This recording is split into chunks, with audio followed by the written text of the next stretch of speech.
你能听见我说话吗？我叫陆昭言，5个月前，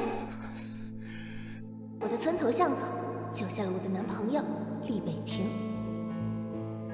在一起后，我才发现他冷艳的外表下，哎，你还给我！叫声好听的，藏着一个爱笑爱闹的灵魂。啊，那些细碎微小的幸福。昭言，嫁给我好不好？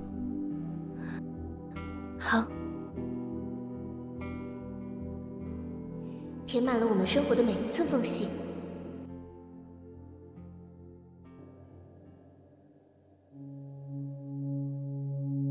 少爷，说，老爷那边催了3次，董事会施压，说您再不出面，就启动罢免程序。机票已订好，海城那边都安置妥当，只是陆小姐这边，您打算如何处置？你有什么建议？属下多嘴，只是见您与陆小姐如此恩爱，若实属割舍不下，带回海城安置也不是不可。虽身份看不得台面，但做个贴心人还是可以。荒唐！是，陆昭言不过一个乡野丫头，一时新鲜，这几个月就当是我休了个长假，给他1000万，现金还是支票，随他选。这笔钱买他这几个月足够，这笔数目可是他几辈子都赚不来的钱。1000万 ，yes！ 厉北庭，真是个天使、菩萨、财神爷！原来跟大总分手这么幸福啊！厉北庭，我爱你啊！不，我爱你的钱。这辈子，我本来就是冲着他的价值才伸出的手。毕竟上辈子那个傻乎乎付出真心的救命恩人，可不是我。那天晚上，真正发现他，把他从鬼门关拖回来的人，是我的邻居。你没事吧？还好吗？张小云。小云心善，把他带回了自己那个简陋的屋子，日夜照料，端茶送水。一个落魄却英俊的神秘男人，一个单纯善良的姑娘，小云彻底陷了进去，以为这就是命中注定的爱情。直到那天，他穿着华贵西装走下豪车，我们才知道，这厉北庭，小云，我要走了。竟然是个隐瞒身份的有钱人。这1000万够你后半辈子衣食无忧。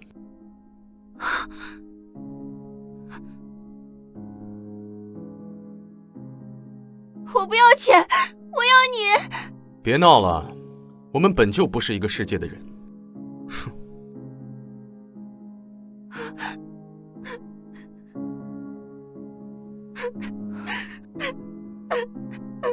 小云，你不要再哭了，为了那种男人不值得，他就是个渣男，玩腻了就甩，以为自己有几个臭钱了不起啊！你懂什么？你就是在嫉妒他爱我。张小云，你清醒一点，我是在帮你。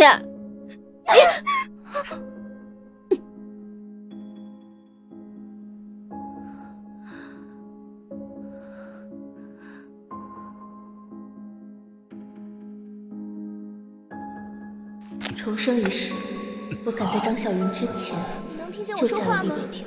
什么露水情缘、乡野丫头，随便你说。毕竟我从头到尾图的就只是你的钱，只要有了钱，我就有了做生意的启动资金，就能赚到更多的钱，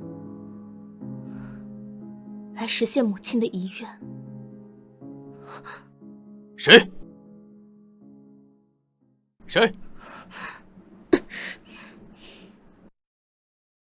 哎呀，我刚才不小心把杯子碰倒了，这么晚了，你在外面干什么呀？啊，没什么，打了个电话。那没什么事的话，就先回去休息吧。等等。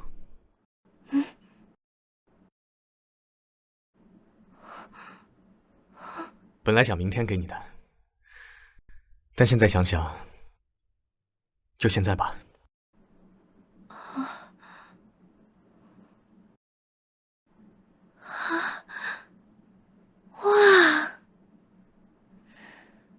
连颗碎钻都没有。厉北条，你可真够小气的，1000万分手费都舍得，临走了送个戒指就这么敷衍，连装都懒得装得像一点。很好看，我很喜欢。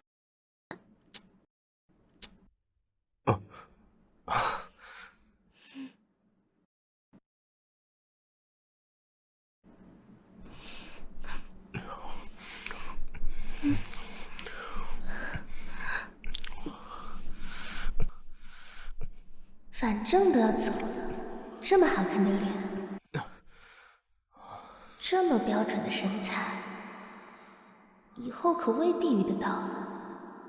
这笔买卖我不亏。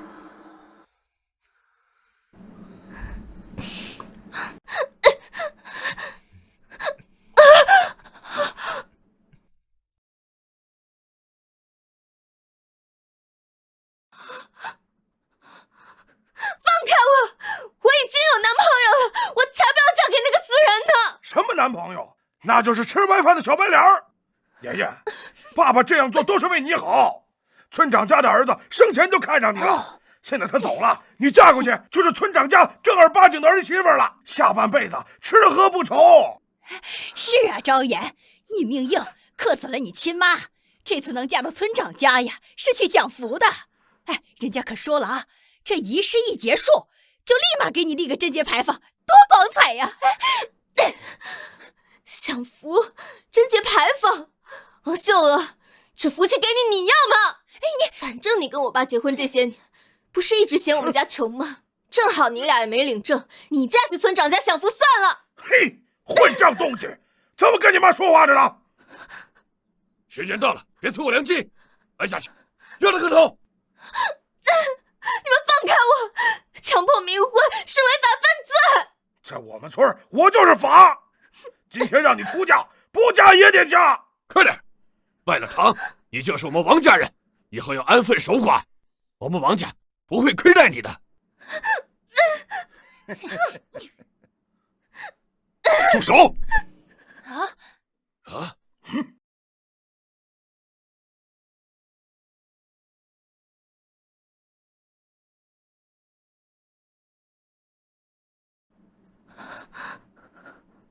你们什么人？这是我们村的事儿，轮不着你外人插手。就是，她是我女儿，我让她嫁给谁，她就得嫁给谁。放开她！你不能带她走，我们可是收了村长家彩礼的。多少？20万现金，钱已经花了。这丫头生是我家人，死是我家鬼。阿江。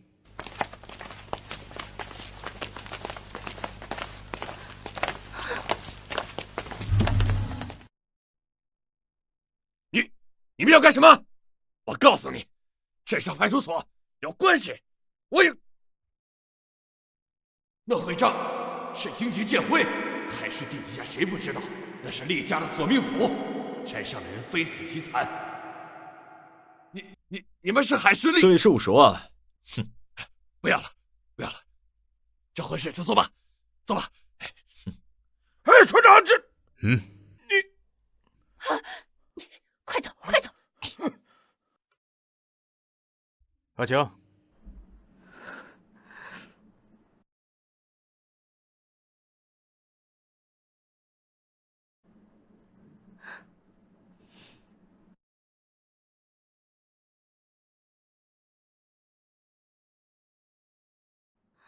，3000万，比原价翻了3番。厉北条，你这分手费付的可真够阔绰，这波可是血赚不亏。不行，忍住啊，得把这场戏演完才行。厉北条，你这是什么意思？你骗我！你说想要娶我，说想要一辈子呵护我，都是骗我的。你早就想走了，对不对？你说的那些话，都是在跟我逢场作戏。昭妍，有些事情我身不由己，这笔钱就当是这几个月对你的补偿，希望你能够原谅我。好，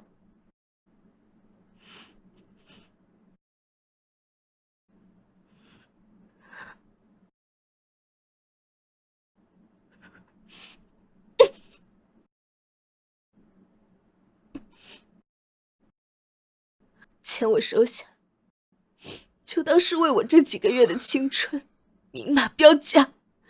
但戒指我还给你，既然你从未付出过真心，那从此以后，你我二人到此为止，两不相欠，两不相欠。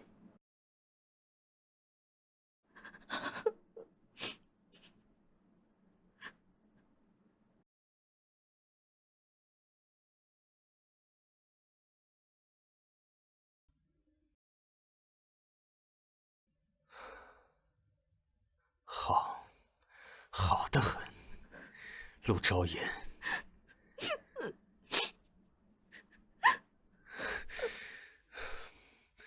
既然如此，你就跟这笔钱过一辈子去吧。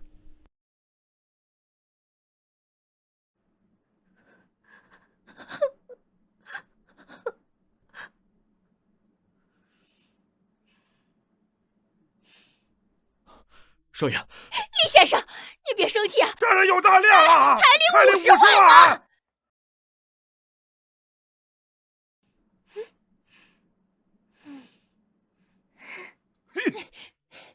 你个丧门星，煮熟的鸭子都让你给弄飞了。这么有钱的主儿，你不好好哄着，还甩脸子，你老子被离题了！你个不孝女，你把村长的事搞黄了！你还气走了厉北亭，你赔老子钱，老子打死你！你还跑你！跑你还！你敢给老子关门！你个死丫头，有本事一辈子别出来！看老娘不饿死你！你有种，永远不要出来！少爷，那枚戒指是夫人给你留下的唯一遗物，当初你特意找老师傅改了圈口，送给陆小姐，想必是真心喜欢。其实您真就不再考虑一下吗？或许他是在跟您置气，任谁被那样隐瞒去留都会难过的。况且陆小姐的情况你也看到了，既然闹出冥婚那种事，她在海市无依无靠，而且这些天陆小姐对您是真的好。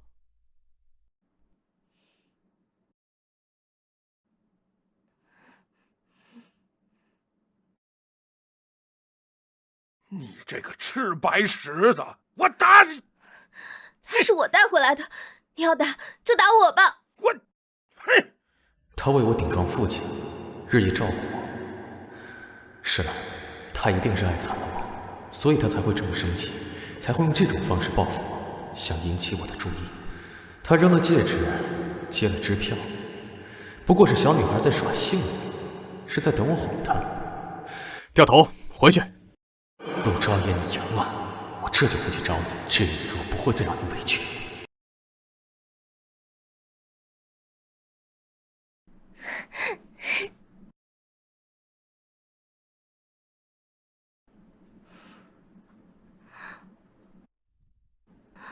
爷爷，记住他，这是你太爷爷当年在宫里当差时亲眼看着造办处烧出来的，后来战乱流落到了外国。我这辈子最大的心愿就是亲手找到他，修好他，让咱们自家的宝贝回家。妈，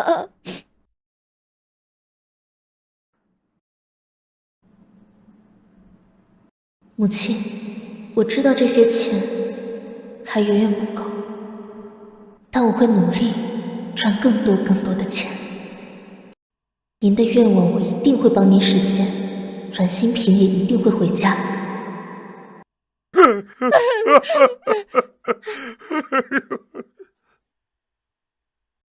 少爷走后，你们是不是又为难陆小姐了？逼她嫁人，还是动了别的心思？没有啊！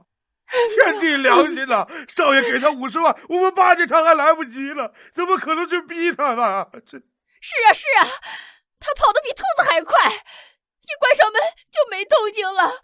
我们以为他在赌气，可过了一会儿才发现，他早就翻窗跑了，行李啊都是提前收拾好的。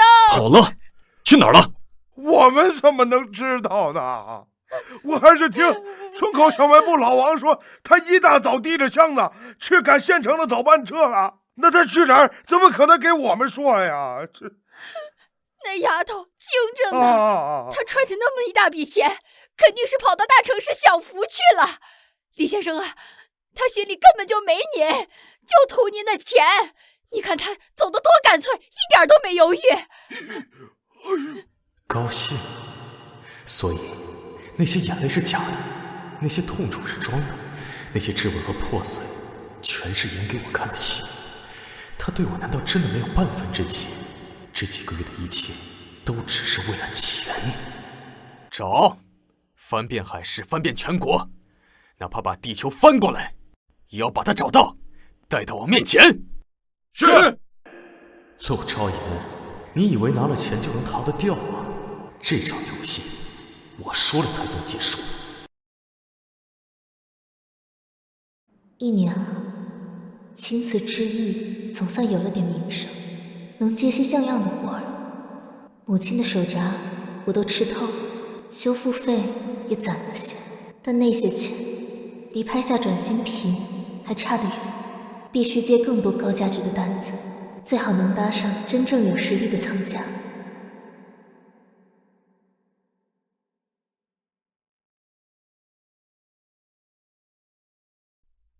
店主在吗？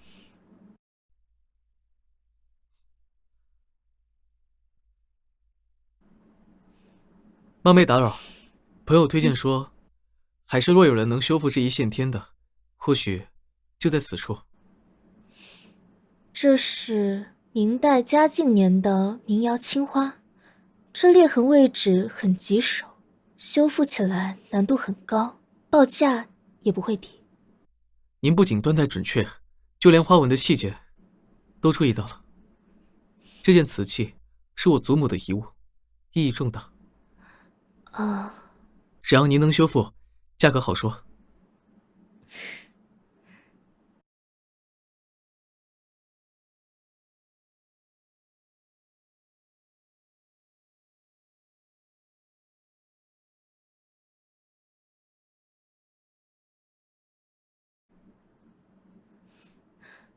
可以行，需要1个月，而且修复全程必须在我的恒温修复室进行。费用65万，包括所有的材料费，还有后期的做旧处理，保证肉眼难辨。好，就按您说的办。材料成本约10万，工时折算，净赚55万，很好，离转新品又近了一步。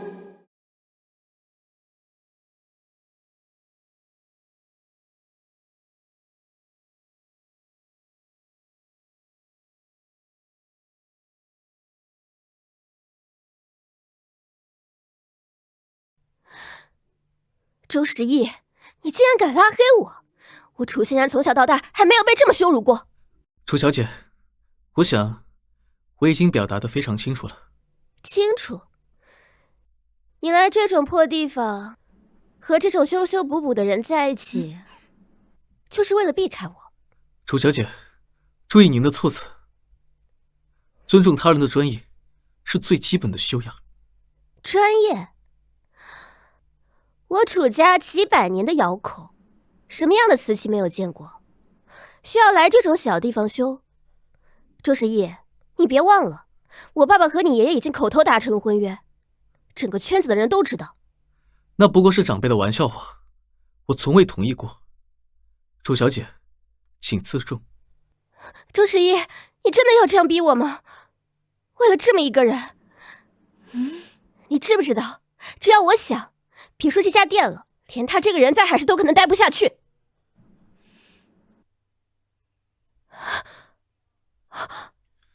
楚小姐，适可而止。现在，请允许我正式介绍，这是我的女朋友，陆昭言。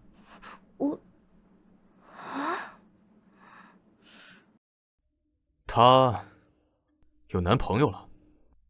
根据现场眼线描述，的确是个年轻男子，在工作室与陆小姐相谈甚久，举止较为亲密。查，把那个男人的底细查得清清楚楚。是。举止亲近，男朋友。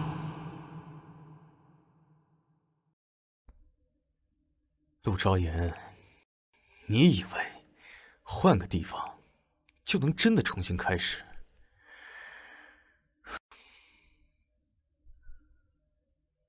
没有我的允许，谁准你身边有别人？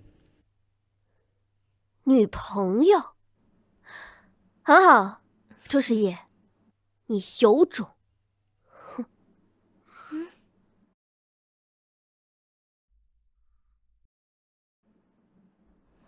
陆师傅，实在不好意思，刚才情况紧急，无论您怎样责备我都接受。周先生反应挺快啊，刚才演的那可以说是勉强及格。不过呢，就算是临时演员，也有临时演员的价格，更何况是我这种高风险的特约出演。您说的对，您的演出费理应由我支付，您开个价，我绝不还价。钱的事好说，主要是楚小姐那边，我开门做生意，我求的是财，不是货。您这位爱慕者的杀伤力，好像似乎已经远超预期了。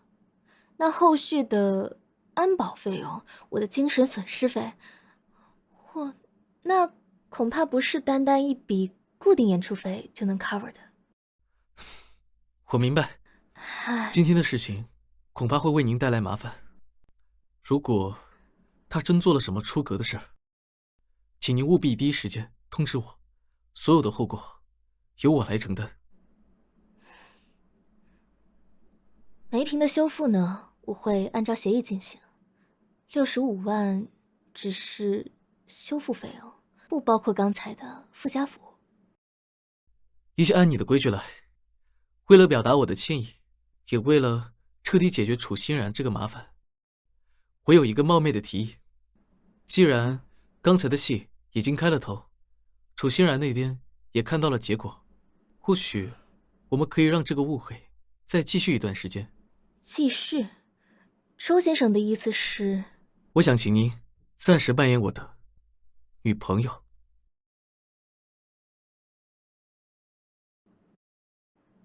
周先生，我刚才说过了，我是生意人，这临时救场是一回事儿，可长期扮演就是另外一回事儿了。这其中的风险，我完全理解您的顾虑，我会支付您相应的报酬，每月50万，作为维护形象的费用。在此期间，楚家或者其他任何人因为这件事对您造成任何损失，全部由我承担，并10倍赔偿。可是周先生，女朋友这3个字分量可不轻啊。我明白，所以这是纯粹的交易，您只需要在特定场合陪我出现，其他时间我们各不相扰。这笔钱就作为我今天擅自做决定的赔偿，也作为您将来可能遇到的麻烦预付的风险保障金。每月50万，加上梅瓶的65万修复费，若楚家真的闹事，还有10倍赔偿，这笔买卖不亏。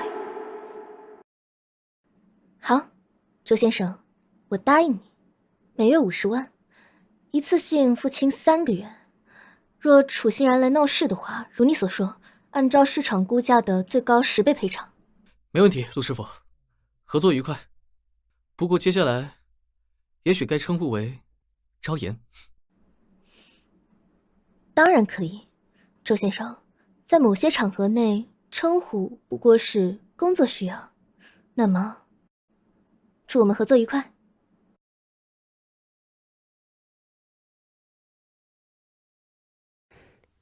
就是这儿，听说陆师傅手艺特别好，专接些别人不敢接的活。王哥，你们不是总说想见见世面吗？今天带你们来看看什么叫真正的艺术品。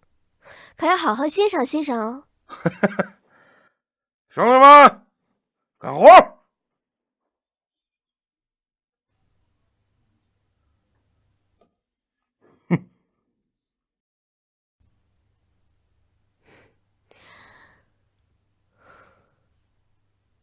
陆师傅还真是专注呢，石毅总夸你手艺了得，这不，今天带几个朋友来学习学习。楚小姐的朋友打招呼的方式倒挺特别的。楚小姐突然大驾光临，还自带了乐队，真是让人感到意外。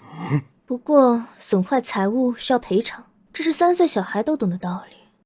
这桌上的香炉以及店内的每一件器物都明码标价，需要10倍赔偿，1分都不能少。赔偿？陆昭言，你是不是整天对着这些瓦罐，把自己的脑子也修成古董了？你还真以为搭上周时义，让他来你这修几件破玩意儿，再陪他睡上几觉，就能麻雀变凤凰，够资格跟我楚家叫板了？楚小姐对人际关系的想象总是这么的充满戏剧性，看来你楚家丰厚的家学底蕴，光用来培养你在这方面的才华了。不过呢，你带着这群街头艺术家来，是想证明什么？证明你楚欣然除了会投胎，就只有砸东西和骂街的本事吗？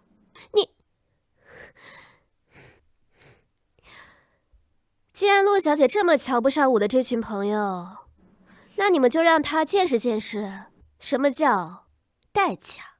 听见了吗，兄弟们？让他知道什么叫代价！给我砸！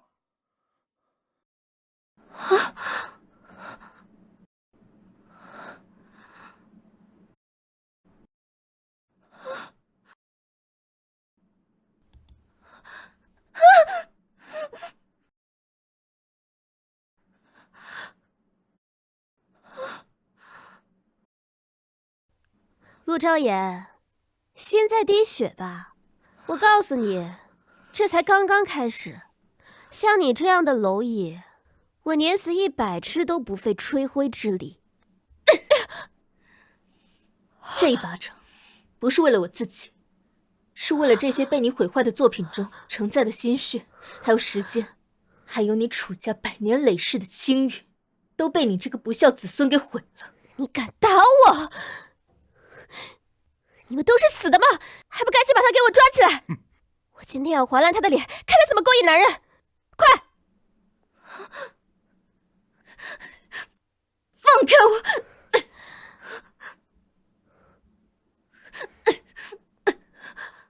贱人，我让你知道得罪我的下场。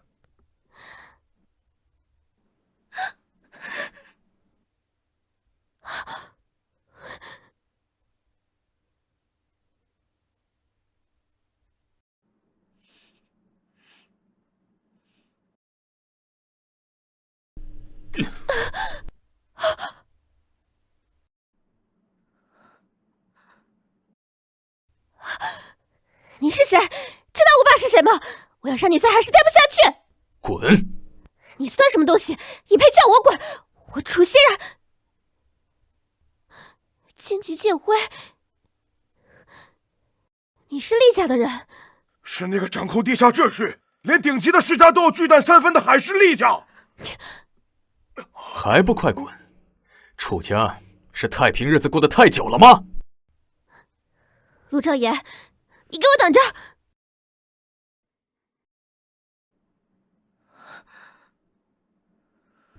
陆昭言，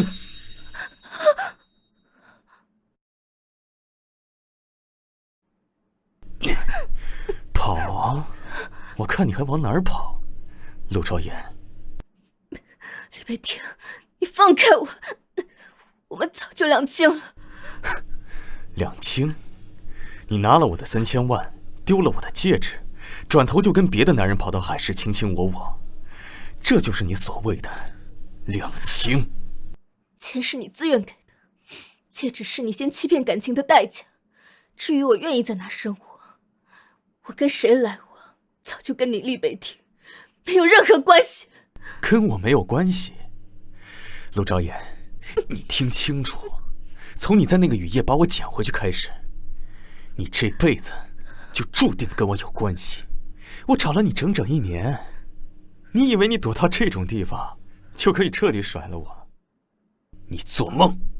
厉北庭，你简直不可理喻，我们早就结束了。结束？你太天真了，我找你1年不是来听你说结束的。陆昭言，这场游戏规则从来都是由我定。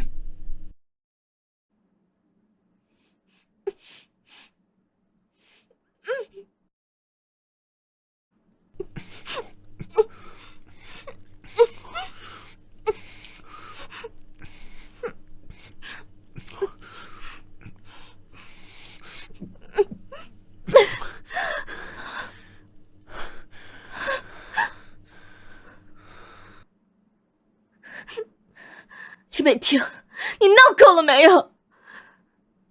赶紧给我出去！我正在开门做生意，我还要收拾这些烂摊子，我还要修复给客人的古董。我没有时间陪你玩什么过家家的游戏，更何况我已经有男朋友了。厉先生，请你自重，赶紧出去。男朋友？周时义？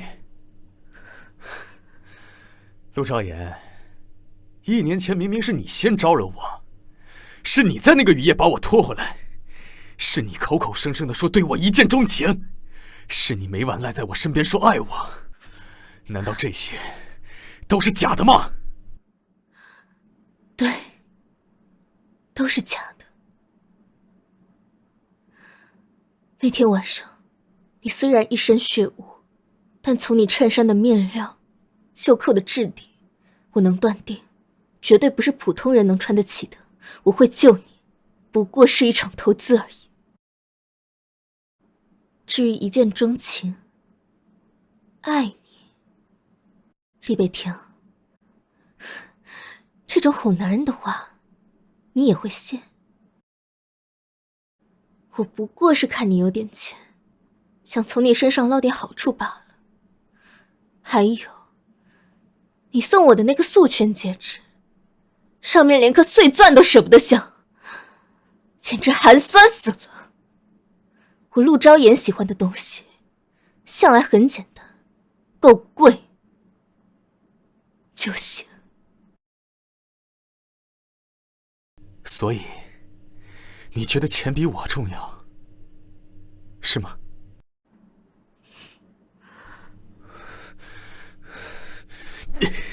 陆昭言，你回答我，你到底有没有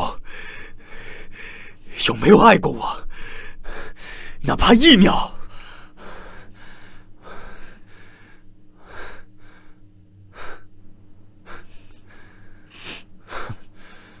好，好得很。陆昭言，如你所愿。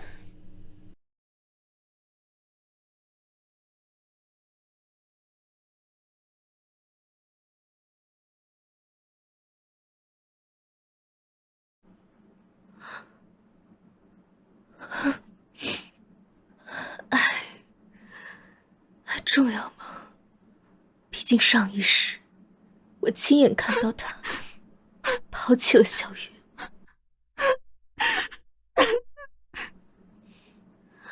还有，我还亲耳听到他对我的评价。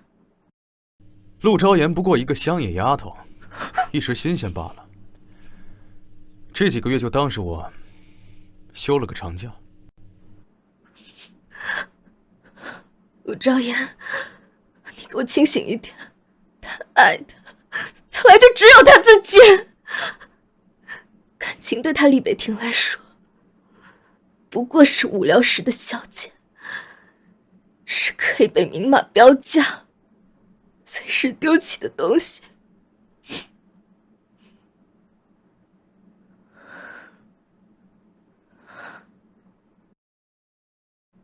瓷器碎了，可以修复，可有些东西碎了，就是碎了。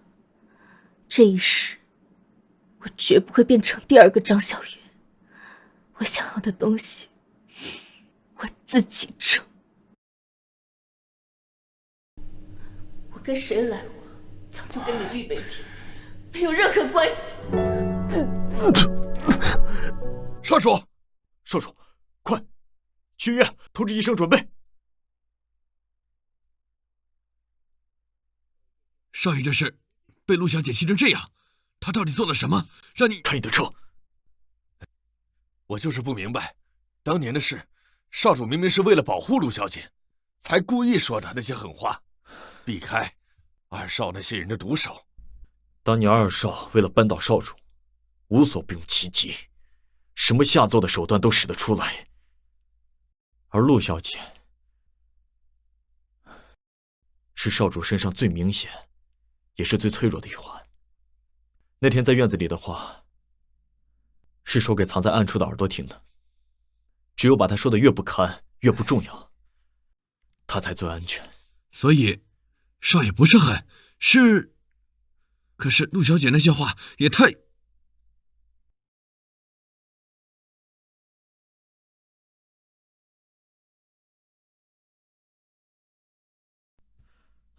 什么？你要带我去参加宴会？我吗？是。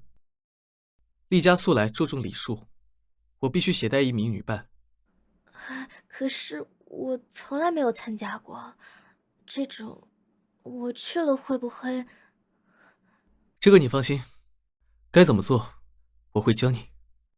而且厉家是整个海市的收藏大家，你不想去看看吗？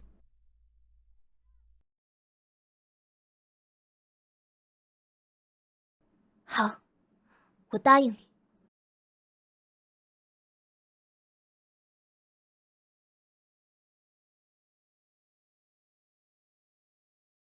记住，今晚只是一场简单的商务应酬。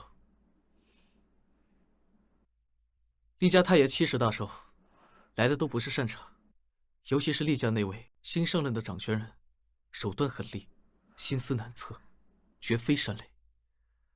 我们只需要尽到应有的礼数，不要引起多余的注意。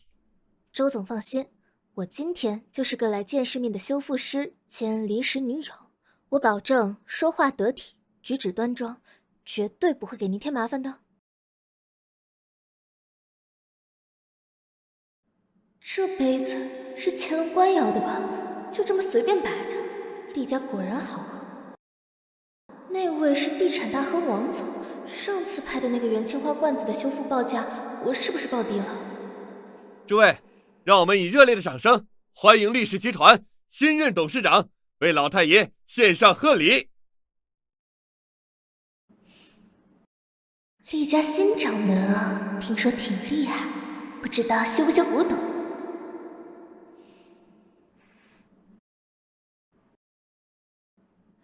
等等，这脸，这身高，这走路带风，恨不得把我不好惹写在脑门上的架势，怎么那么像前2天刚在我店里摔门而出的厉北庭？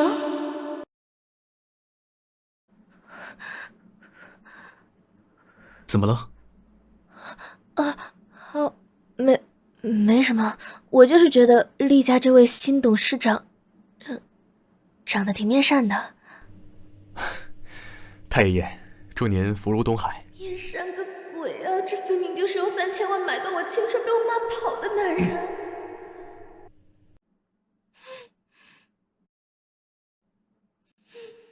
完了，香叶丫头的前任奸主是那个恶名远扬、行事狠辣的厉家大佬。我前几天是不是刚指着这位大佬的鼻子骂他送的戒指寒酸？这不完蛋了吗？周时义，你这个情报是怎么做的？说好的临时女友协议没包括直面恐怖前任变身顶级大佬这种地狱级副本啊！这得加钱，加10倍，不，100倍。周岩，你认识厉先生？可能在某个平行时空有过一面之缘啊。何止一面，睡过一张炕，受过3000碗，还跟吵过一架的孽缘。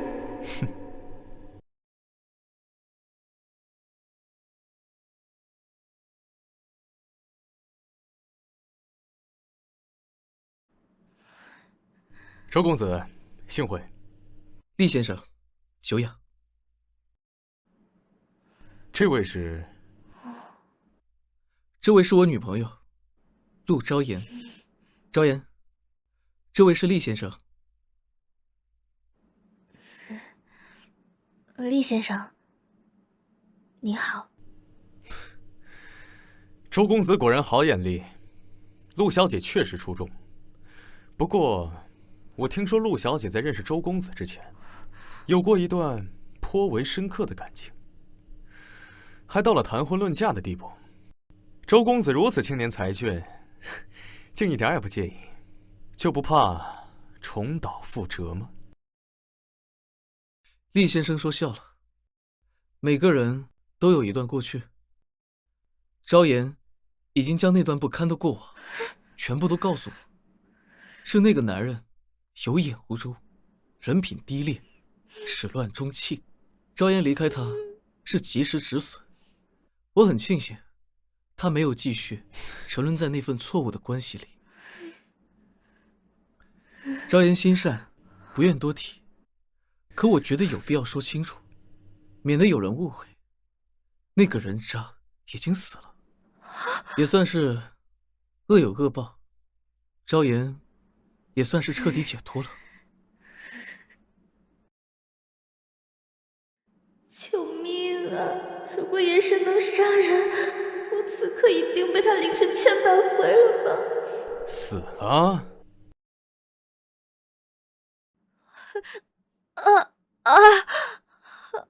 不好意思，我先失陪一下，我去下洗手间。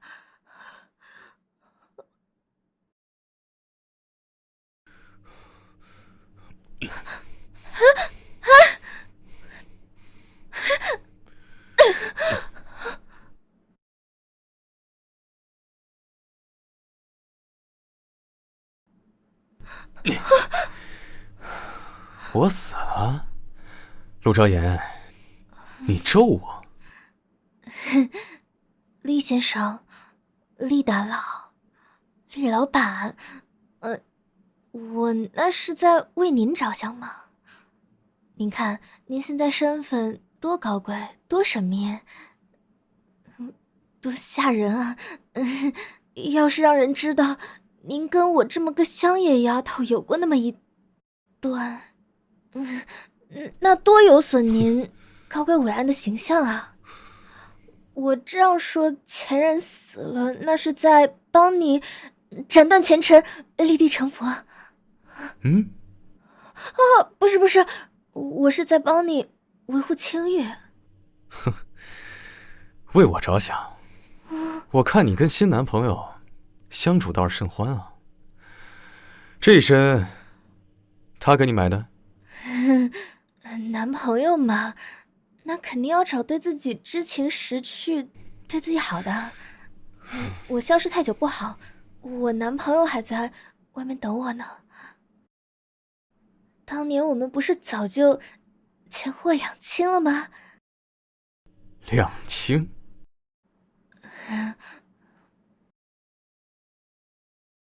厉先生，您先忙，我先走了。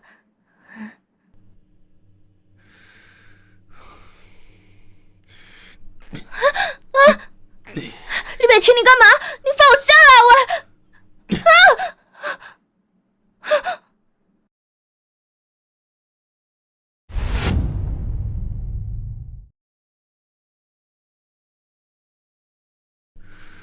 钱货两清。陆昭言，你觉得我们之间的关系是用钱能够买断的？那不然呢？3000万已经很多了，厉先生。到底要我怎么做，你才能放过我？我们好聚好散行不行？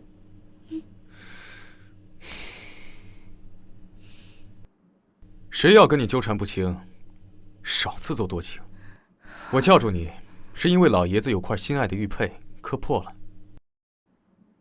我听说你在古董修复方面有点微不足道的小名气，所以想叫你帮我看看能不能修。就为这个？那不然呢？你以为我想干嘛？赶紧起来，像什么样子？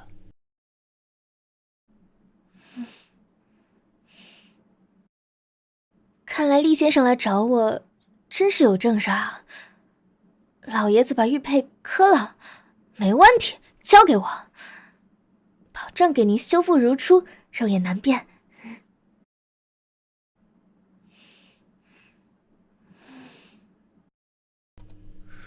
谢谢，修好送我。羊脂白玉，老坑亮，裂痕看起来不算太复杂，但是我得非常小心的补胶做旧。7天的时间可能有点赶，我得加班加点。酬劳100万，修不好或者有瑕疵，后果自负。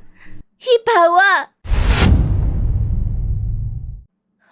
别说7天，我6天半就能给您修得漂漂亮亮的。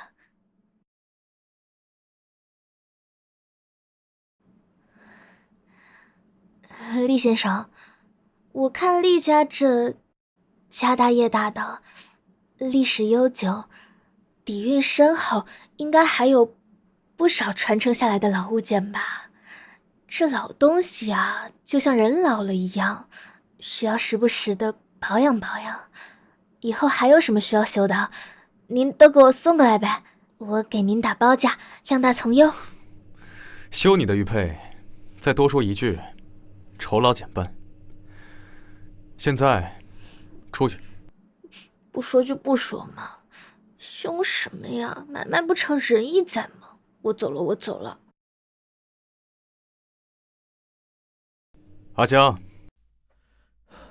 少主，去把老宅库房、我私库还有老爷子那儿，所有但凡有点瑕疵、掉色、需要修复的古董、字画、瓷器还有玉器，全部清理出来。全部？数量可能……全部，一件不剩。明天就给我送陆昭言那儿，告诉他，这是急件，给我修，加班加点的修。我看他还有没有时间去跟什么男朋友约会，还有没有精力去算计别的。是，少爷。那酬劳方面，按市场价最高付，修不完不准接别的单子。我累死他。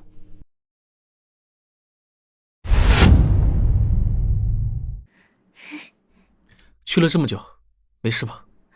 没事没事，我不但没事，我还接了个大生意。你看，这是厉北庭亲自给我的厉老爷子的传家玉佩，他委托我修复，还给了我这个书。你呀，还是小心一点，厉家的东西不好珍守。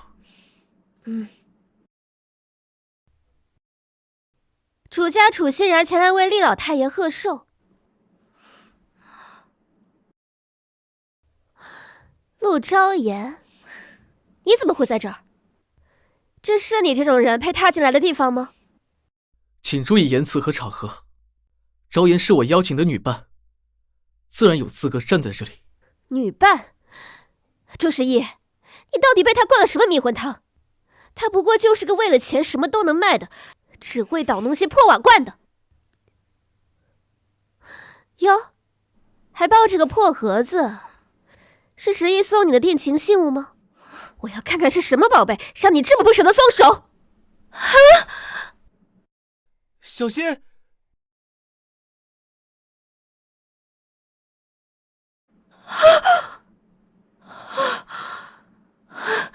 好险，好险，就差一点。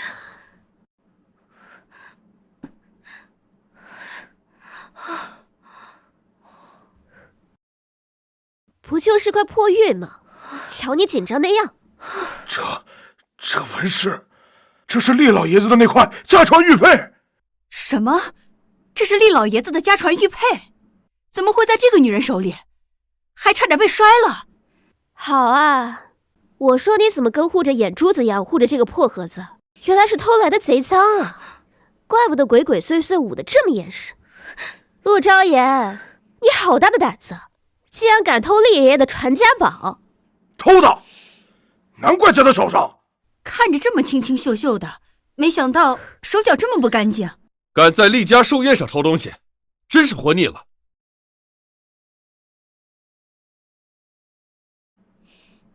我没有偷，这玉佩是厉北庭亲手交给我，委托我来修复的。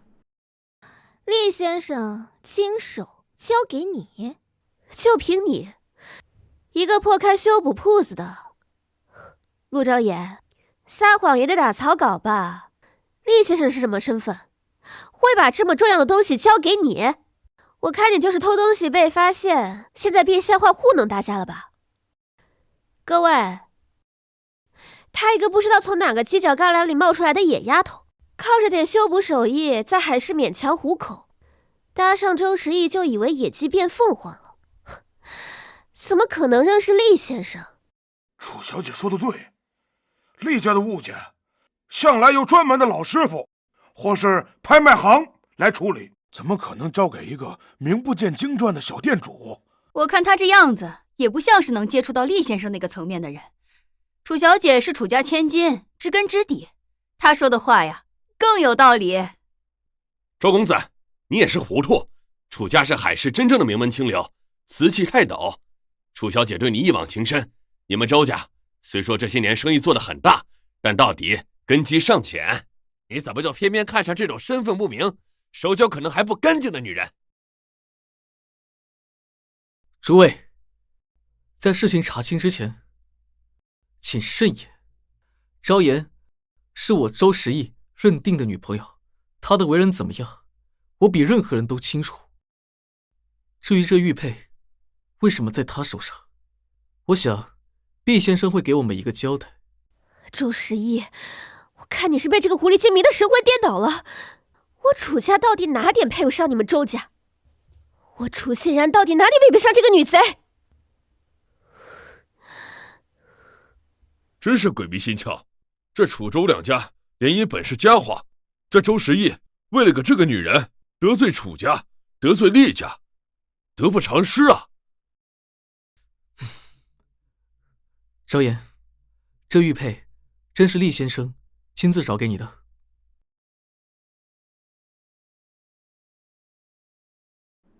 你怀疑我？我不是这个意思，我只是想再确定一下。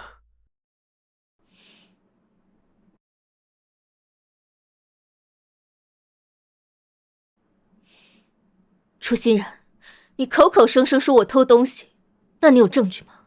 难道就凭你一张嘴吗？证据？这个玉佩在你手上就是证据。厉先生会把传家宝交给你这种人吗？我这种人？我是哪种人？我靠自己手艺吃饭，明码标价做修复师。而你呢，楚小姐？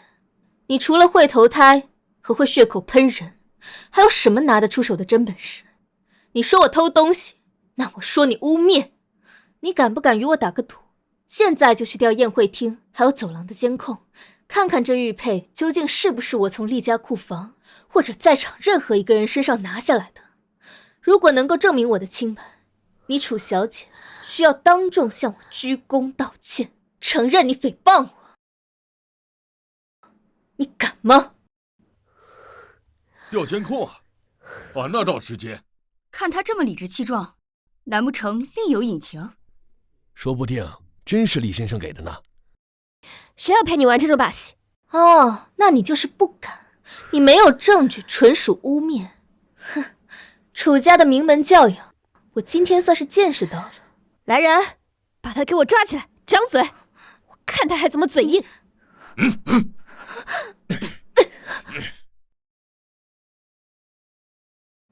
楚欣然，你敢！这一巴掌，教你什么叫尊卑。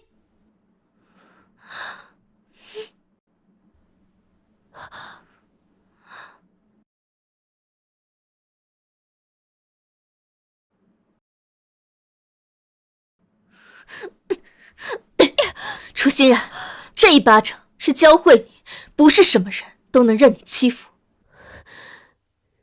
又是你，你个臭保镖，真把自己当立下的主子了，连我都敢打。他说什么？他叫厉先生保镖？我的天，楚小姐是疯了吗？连厉家继承人都不认识了。欣然，住口，不得无礼。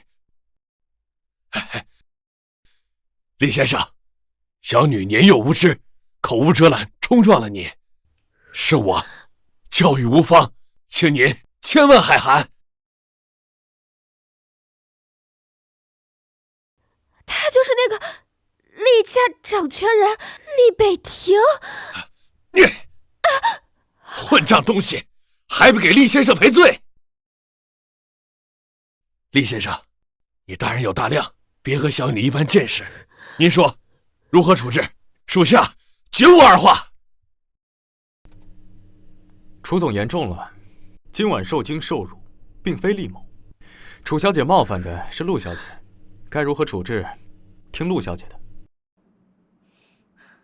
既然厉先生都这样说了，沈小姐前几日把我店里砸了，损坏的器物共计127件，还有一颗我母亲留下的修复工具。这些东西再加上我店铺的维修费、误工费，零总总加起来，哦，还有我的精神损失费，要你5000万，不多吧？5000万？陆朝言，你疯了！你那个破店加起来总共值5000万吗？敲诈，狮子大开口！如他所言，自己做下的事情自己承担。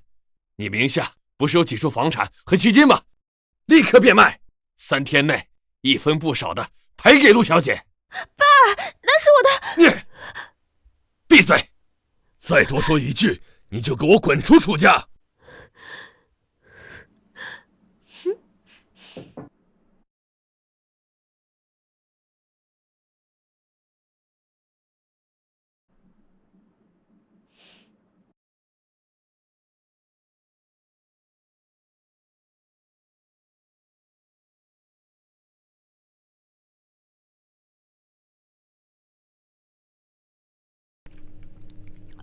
走啊，少主，是回庄园还是？去青瓷之意。今天不仅保住了玉佩，我还狠狠的出了口恶气，再加上净赚了5000万，哎呀，真是美滋滋。啊，厉北庭，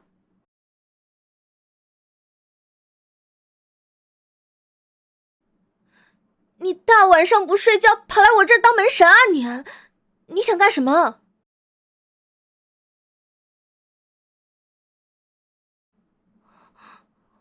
我告诉你啊，这玉佩可是我今天才拿到的，我们说好了7天时间完工，你可不要来催工。他送你回来的。啊？他？什么他？哦，你说那个周时义呀？对啊，怎么了？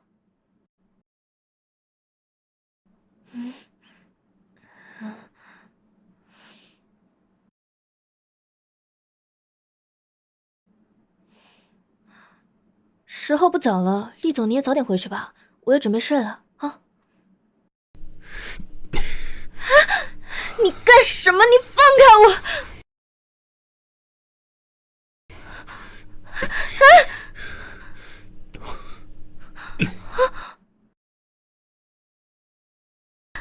厉北庭，你发什么疯？你放开我！放开我！你跟他在车上说了什么？做了什么？厉北庭，你有病吧？周时义是我男朋友，我们爱说什么说什么，爱做什么做什么，跟你有关系吗？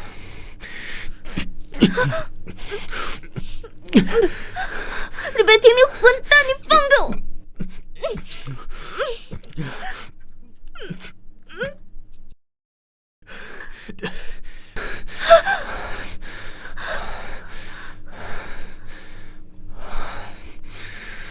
陆昭言，你属狗的吗？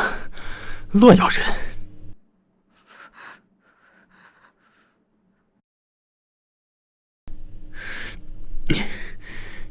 这又是什么？是周十一送的？这是我的东西，你还给我！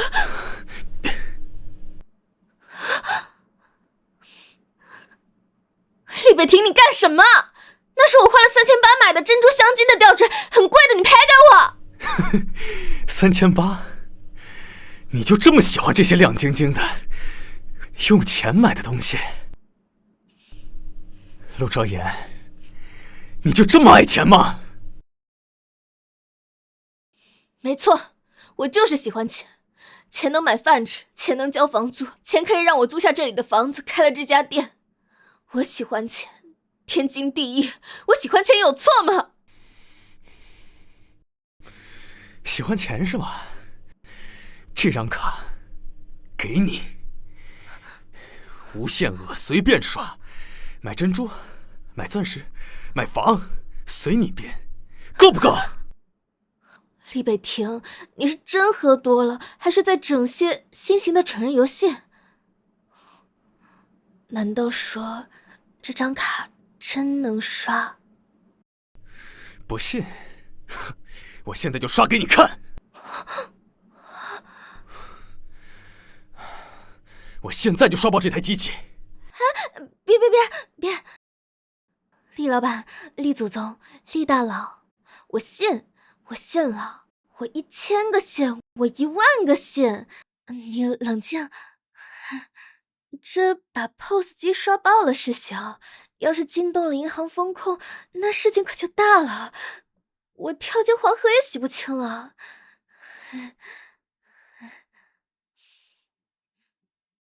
既然信了，那这张卡你收着。不是，厉北亭，你这卡太……不是白给，这算定金。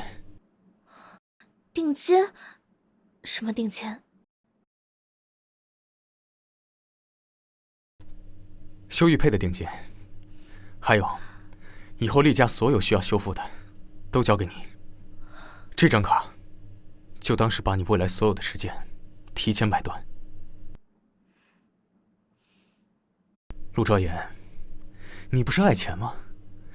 现在最值钱的东西就在你手里，你敢不敢接？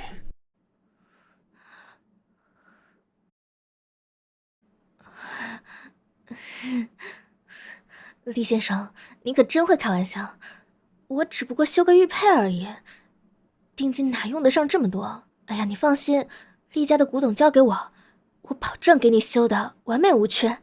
只是呢，现在时候不早了，厉先生你又喝了很多酒，你也该回去休息了。我也准备。陆昭言，你明明知道我什么意思。我知道，我一定会好好修的。厉先生，你请回吧。你快出去吧。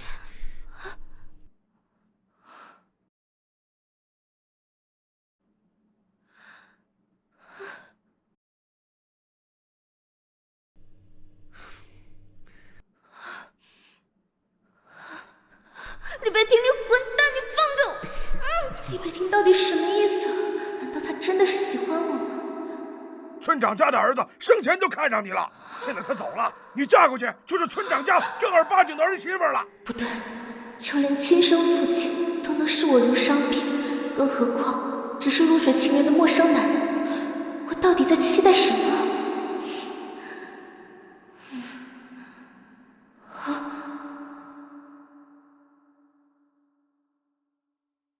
我喜欢钱，当然喜欢。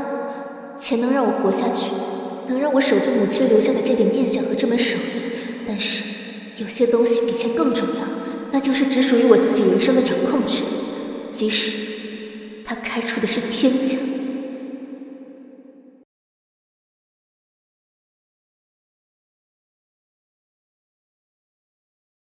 阿江，少主，去查清楚，陆昭言这一年在海市做过什么，见过什么人，接过什么活儿，遇到过什么麻烦事，事无巨细。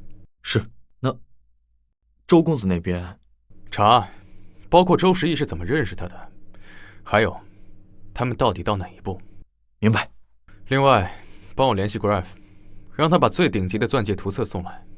还有，找魏旺订几套最新的婚服设计预案。少主，您这是要订婚？哪家的小姐？老爷子知道吗？不是订婚，是结婚。新娘陆昭言。陆小姐是周公子的公开女友。周家虽不及厉家根深蒂固，但在海市也算有名有姓的家族。如此直接，恐怕会引起不必要的麻烦。阿江，在。我是在通知你，不是在征求你的意见。陆昭言只能是我的女人，周家那边我自会去处理。是，少主，我马上安排。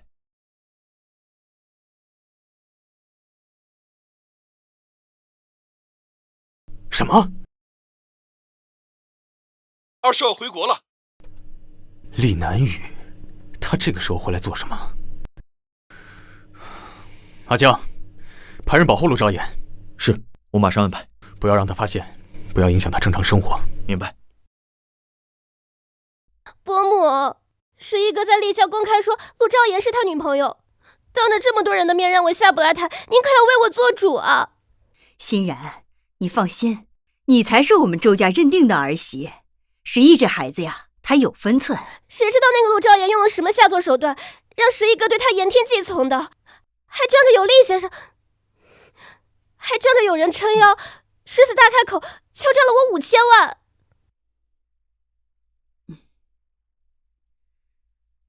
厉先生，厉北庭。他怎么会插手这件事？您是没看见厉先生看他的眼神，他们俩肯定有什么。伯母，十一哥还那么护着他，他都要给十一哥戴绿帽子了。我们周家虽然不是什么顶级豪门，但也讲究个门当户对，清清白白。再怎么样，我也不会让一个黄毛丫头骑到十一的头上。伯母，我是真心喜欢十一哥的，我是绝对不会背叛他的呀。好了好了，别哭了。等会儿我就去会会这个陆昭言。陆昭言，等着瞧，我看你还怎么嚣张。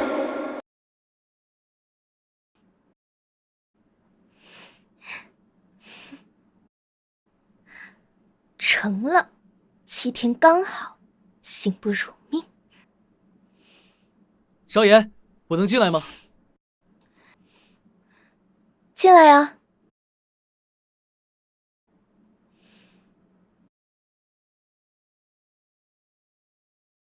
我这次来，主要是为了楚欣然上次在厉家大闹的事情，我来给你送来赔礼。哎呀，不用这么客气，只要按照我们约定好的，你给我10倍赔偿就行了。我心里一直过意不去，正好想起家里有这么一件旧瓷器，想着你专精此道，或许会感兴趣，就带来给你看看，算是我的一点小心意。这分明是转心瓶的另一只母瓶，那妈妈一直在找的紫瓶，岂不是能有下落？昭言，十亿，这瓶子还有没有另外一个，跟这个差不多，瓶身上有镂空，有没有？抱歉，昭言，这瓶子是我父亲早年得来的。至于你说的转心瓶，我并没有印象。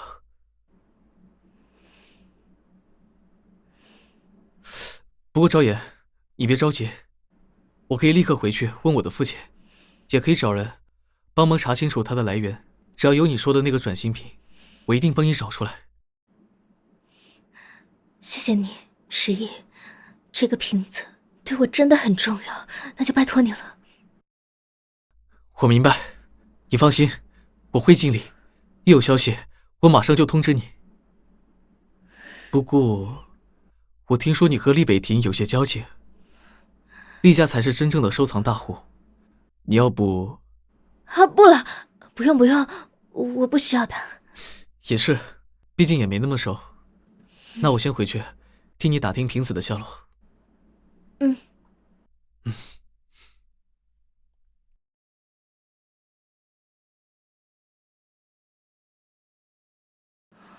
算了，先给厉北庭打个电话，叫他过来把玉佩取走。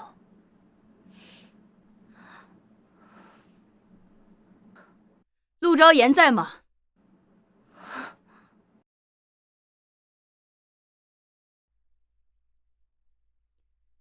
陆昭言在吗？喂，你竟然主动给我打电话。您好，我就是陆昭言，您是？怎么回事？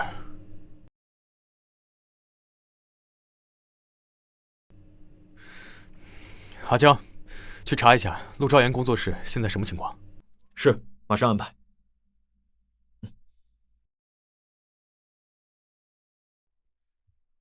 江哥，周十一的母亲周夫人刚刚进了陆小姐的工作室，看起来来者不善。少主，需要干预吗？周十一这个废物，连自己母亲都管不住，掉头去青瓷之役。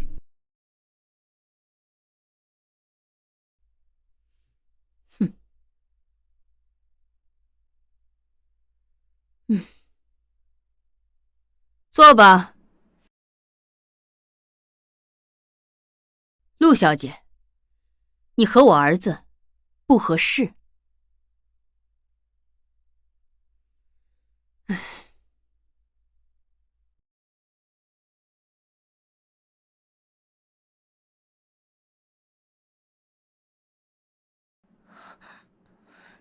你这是什么意思啊？陆小姐，明人不说暗话，你和十一的事我都知道了，你也看到了，你们不是一路人。吓我一跳，我还以为什么事儿呢，原来就是为他儿子。十一从小就接受了精英教育，他未来的伴侣应该是海氏名媛，而不是一个还在为了生计发愁的农村丫头。该不会等下出现经典问题吧？他给我钱让我离开他儿子，那我岂不赚大了？这里是500万，离开我儿子，这笔钱足够你活一辈子。来了，500万，可以啊，没问题。陆小姐，我希望你搞清楚状况，能和十一恋爱，是你这种人几辈子修来的福气。十一不嫌弃你，是他大度，你应该心存感激，而不是现在这般见钱眼开的样子。更何况，在这之前，你和一个男人同居了很久吧？一个女人怎么能这么的不知廉耻？我听说，你不仅缠着十一，还和厉家那位有些不清不楚。陆小姐，我奉劝你一句，说到底，你也是一个没妈教养的乡野丫头，见的男人少了吧？厉先生那种身份，身边什么样的女人没有？你以为你可以凭着厉家的事？哼，别做梦了，最后只会摔得更惨，沦为一个还害羞的少女。周阿姨，我念你是长辈，才对你一再容忍。你可以用钱来衡量感情，可以用门第来划分贵贱，可你没有资格随意评价我的母亲，更没有资格随意践踏她对我的养育还有教导。我说错了吗？你看看你现在的样子，看来你钓男人的本事都是你母亲教你的。你可以迷惑我儿子，但我绝不允许你在拥有我儿子同时还在勾引别的男人，就算是厉北庭也不行。我勾引厉北庭？你倒不如亲自去问问厉北庭，到底是谁在纠缠。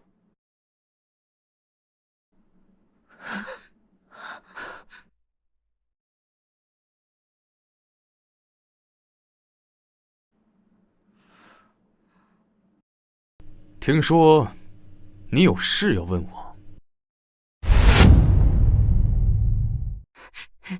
厉先生，你也来了，还真是太巧了。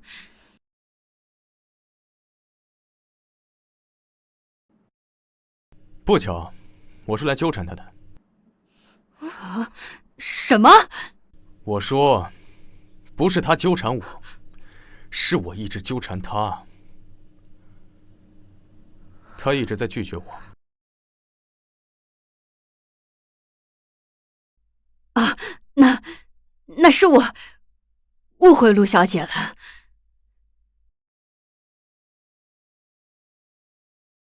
哼。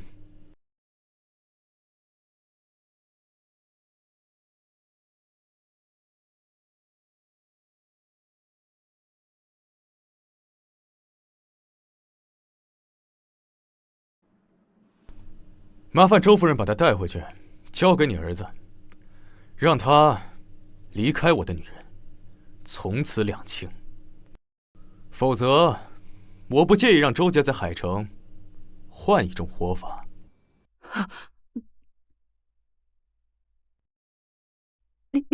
厉先生，十一他年轻不懂事，我回去了一定好好管教，让他再也不来打扰陆小姐。啊，不，是厉太太，是厉太太啊！是，我明白了，我会处理好的。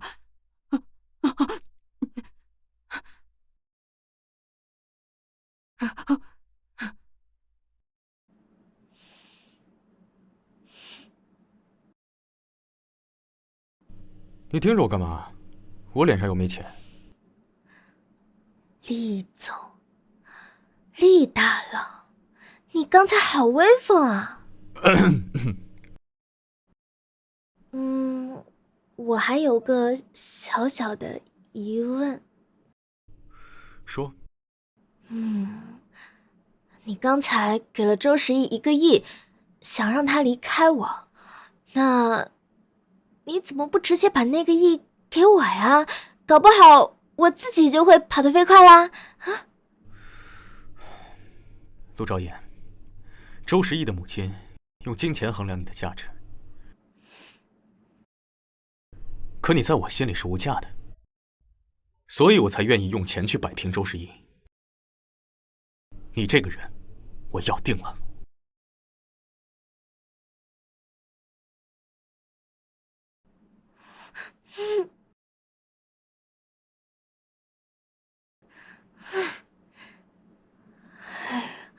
别说那么肉麻的，我给你打电话叫你来，是想告诉你，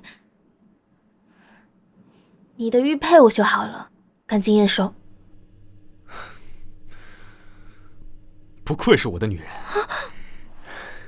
这可是老爷子最宝贵的玉佩，这下我带你回去见老爷子的时候，他就没有理由可以拒绝了。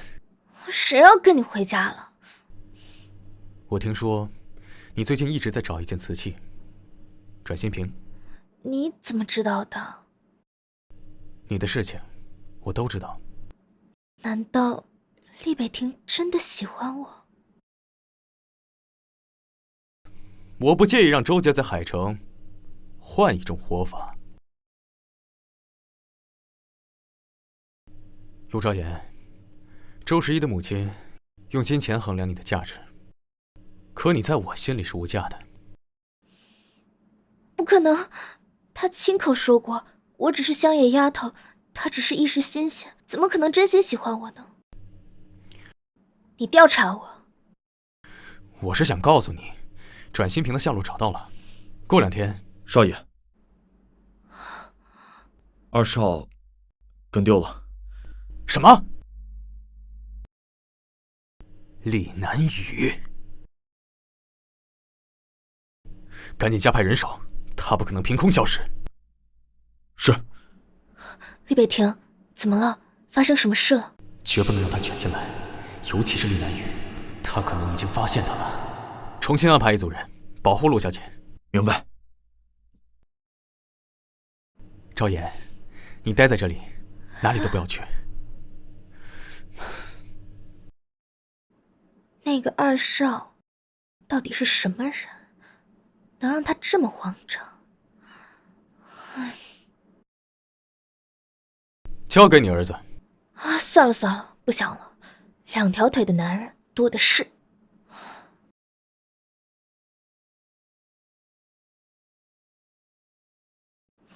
啊！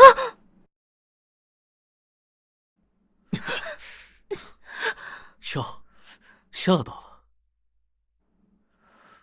没想到我那眼高于顶的大哥，看上的女人是这样的。你是厉南雨，你来干什么？你想干什么？你和周老夫人的对话我都已经听到了。既然你能同时跟2个男人玩，那要不要跟我也试试？你在胡说些什么？你再这样的话，我就打电话叫人了。你大可以试试。如果厉北庭知道我在这的话，那他很有可能会因为着急而将油门踩到底，那他是会死得更快。你跟厉北庭的车动手脚了。好了，我就是来看看，能让我大哥紧张成那样的女人，到底有什么特别的。看来我得走了，没想到他的鼻子还挺灵的。陆小姐，我们很快会再见面的。哼。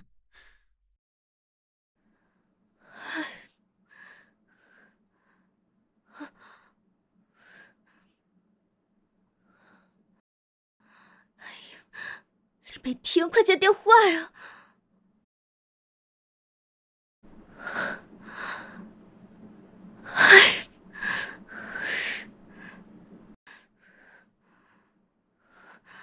厉北庭，快接电话呀！厉北庭，开门。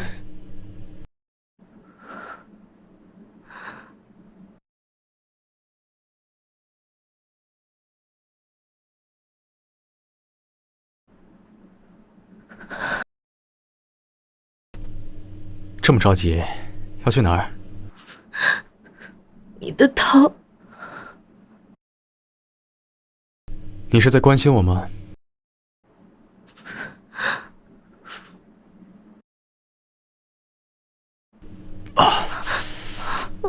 对不起，我弄疼你了。是啊，可疼了。我自己孤家寡人，也没人给我上药，只能等伤口自己发炎溃烂。唉，也没人照顾。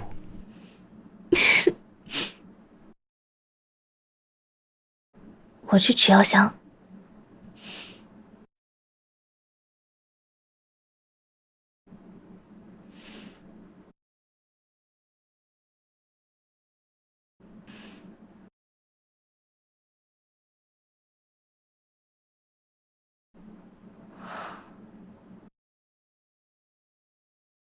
当年还挺幸福的。赵岩，刚才吓到了吧？抱歉。还好。我们曾经在一起的那段时间，是我最开心、最放松的时候。陆昭言，我对你的心，从始至终没有变过。我如今对你做的所有事情，都只是因为害怕再失去你一次。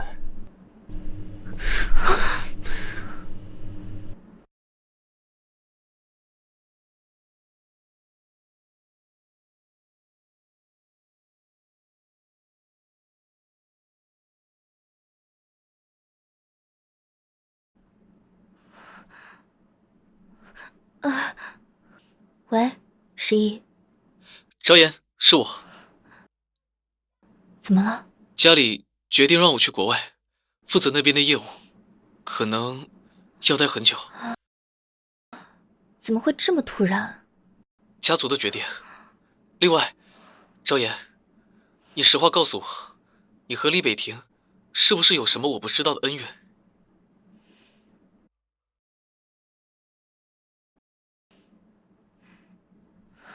石业，没有的事，你不要瞎想。你去国外也好，换个环境，好好生活。祝你一切顺利。那你也保重，再见。厉北庭，是不是你干的？什么？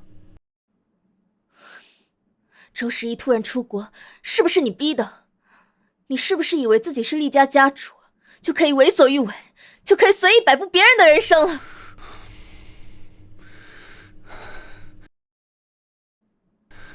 我在你心里就是这种人，仗势欺人，蛮横无理。你难道不是吗？哼，我只是跟周家做了一笔交易，我承诺未来3年，厉氏在海东新区的项目优先考虑周家合作，而周家自愿调离周时宜，这算什么威逼？这顶多是利用。而周家权衡利弊以后，自己选择了利益。陆昭言，你就这么喜欢周时宜吗？他如果真的非你不可，他怎么会这么轻易地接受家族安排离开？他连反抗的尝试都没有。他这种人，值得你为他跟我生气吗？我还以为……我头好像更疼了。我不管，我被你气到了。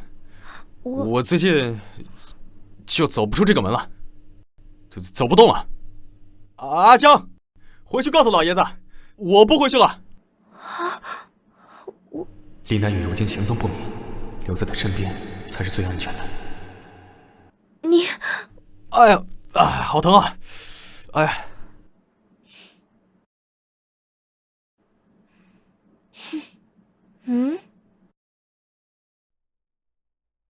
二少，这瓶子我们费了这么多功夫才弄来，真的要立刻拍卖掉吗？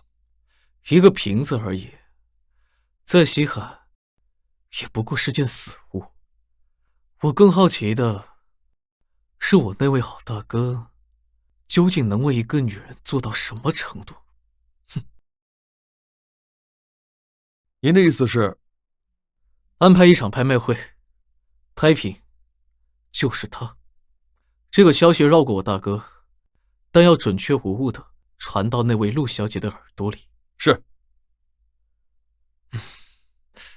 陆昭言，让我看看，你能为我和大哥的这场戏增添多少乐趣？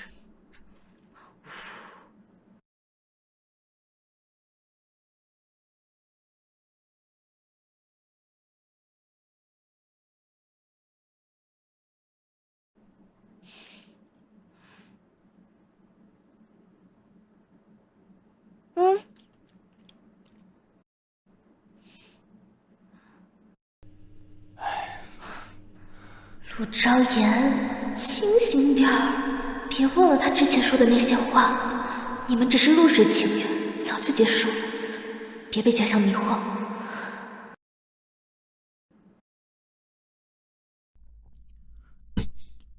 是这样。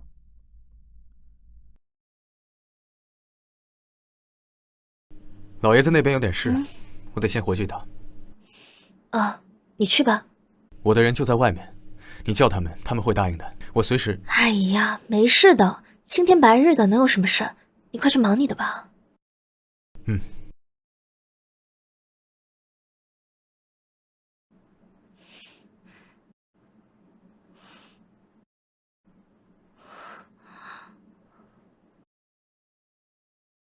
厉北庭刚被叫走，阮新平却这个时候出现，绝对不是巧合。既能在海城拿到阮新平，又能绕过厉北庭的行踪，恐怕也只有厉家的人。是他，厉南雨，这是专门为我设计的，是陷阱。母亲的遗愿我一定要完成，厉北庭也不能有事。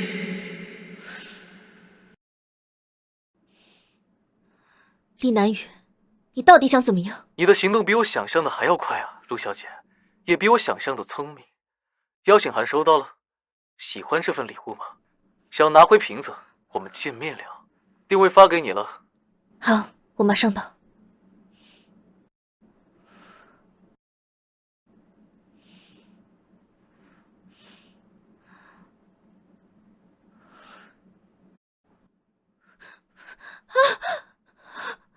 不好了！救命啊！快来人啊！陆小姐，怎么了？吓死我了！水管好像爆了，水漏的到处都是，我一个人根本搞不定。行，陆小姐，请您稍等，我立马进去查看。你远离水源，注意安全。谢谢，拜托您了。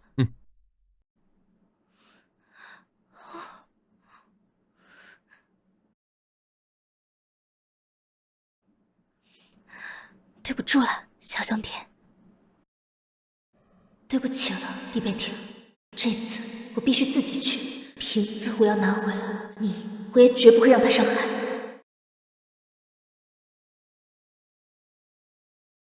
阿强，掉头回工作室。少主，老爷子那边电话催得很紧，语气非常不好。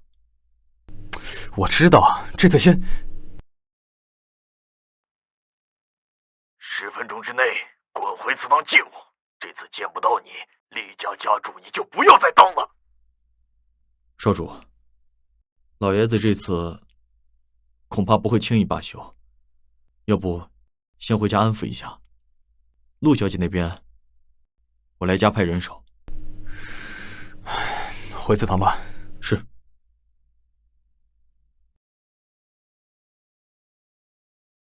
陆小姐，这水管没问题啊。陆小姐，陆小姐，陆……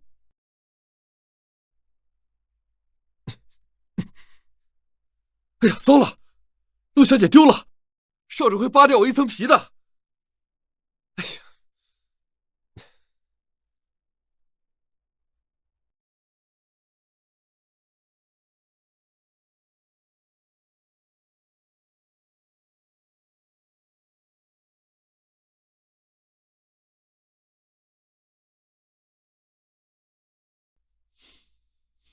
我听说你最近跟一个来历不明的女人闹得满城风雨，毫无体统，更甚者放着家族的事务不管，与那女人厮混。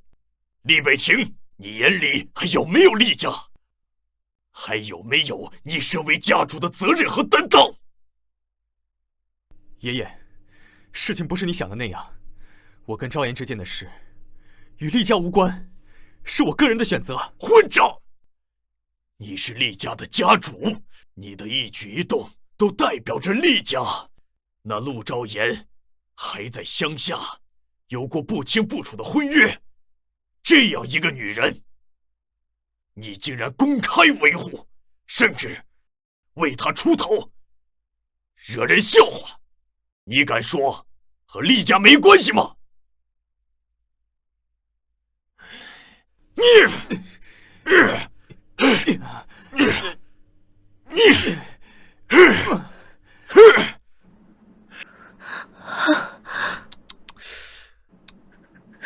大哥对你还真是用情至深呢，为了你硬扛家访，感动吗，陆小姐？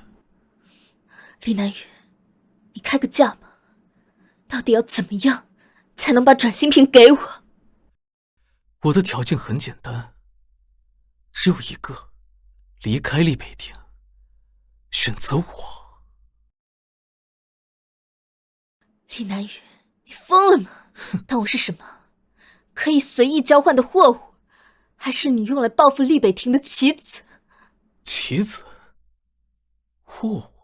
哼，陆昭妍，我这辈子活了快30年，从来没见过我那位冷血的大哥对哪个女人这么上心过。你给我好好跪着受着，想想清楚，你该做什么，不该做什么。1年前，他救过我，我认定他了。这辈子除了他，我谁也不要。冥顽不灵，居然能为了你硬扛家法呢，骨头可真硬。你说，要是让厉北庭知道，他拼死守护失落珍宝的女人，最后跟了他的死对头弟弟，每天晚上睡在他的枕边，他会是什么反应？会不会疯掉？会不会吐血？光想想这些，都让我觉得很兴奋。视若珍宝，李南雨，你太高估我了，也太不了解厉北庭。你知道他曾亲口说过什么吗？他说，像我这种出身卑贱的女人，不过是图个新鲜，玩玩而已。你真觉得他爱我吗？哼，陆昭言，你真觉得我那位好大哥会当着我的面说出他的心里话吗？悄悄告诉你个小秘密，1年前我的人偶然查到了大哥的踪迹，还有你的。可惜了，我当时听信了大哥的假话，说什么你只是他的露水情缘，玩玩而已。我觉得无趣，所以暂时放过了你。我那好大哥演技可真够精湛。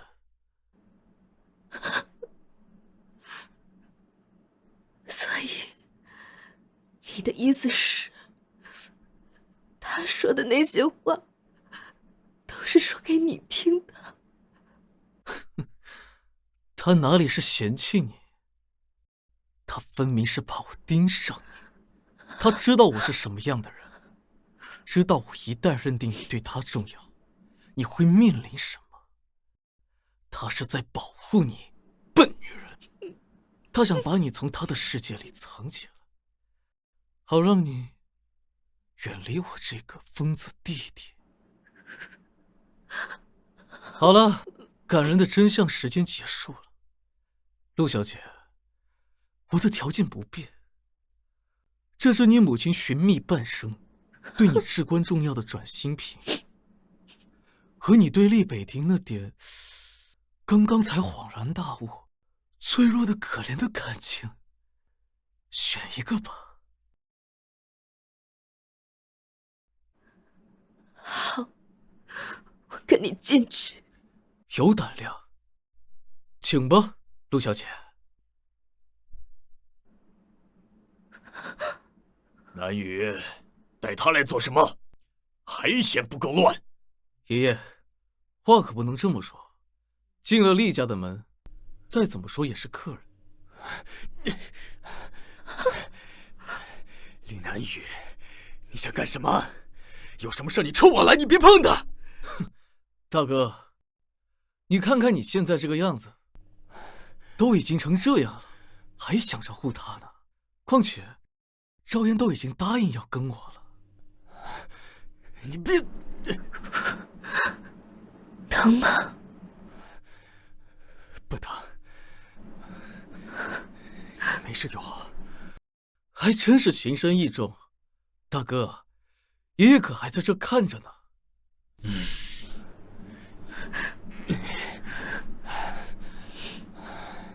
爷爷，孙儿不孝，若厉家家主与昭言不能两全，孙儿选择昭言。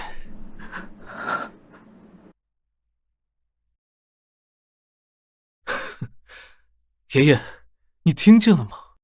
这就是您千挑万选、寄予厚望的继承人。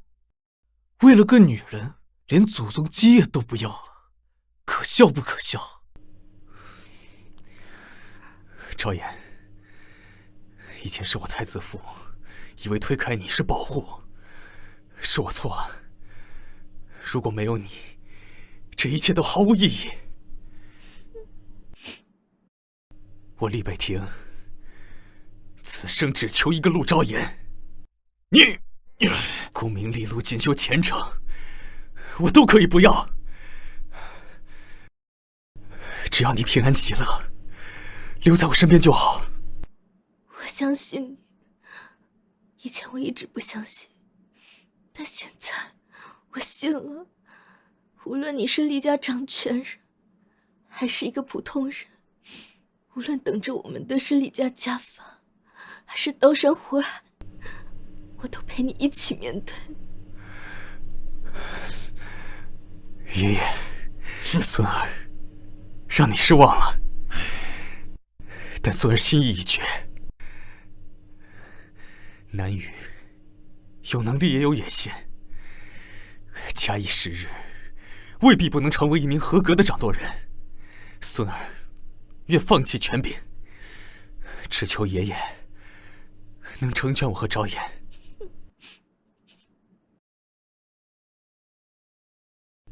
爷爷，这是您珍贵的传家玉佩，现已修复如初。修复它的人正是昭言，他的记忆和心性，孙儿愿用性命担保。请你再看一眼。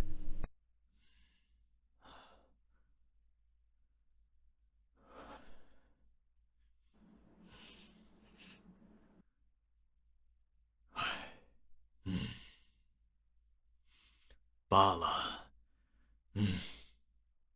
带着他走吧，处理好你的伤，此后厉家与你厉北庭再无瓜葛。谢谢爷爷。谢谢爷爷。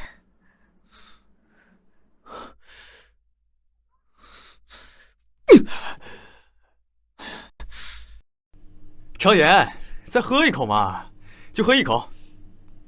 医生说这个特别好，我炖了4个小时。哎，你喝了才能。哎呀，厉北庭，到底你是伤患还是我是伤患啊？你自己喝了吗？从早到现在，你已经追着我喂了3回了。我身体底子好，快好了。你之前担心我都没吃好睡好，得补回来。再说了，你吃饱了才有力气照顾我。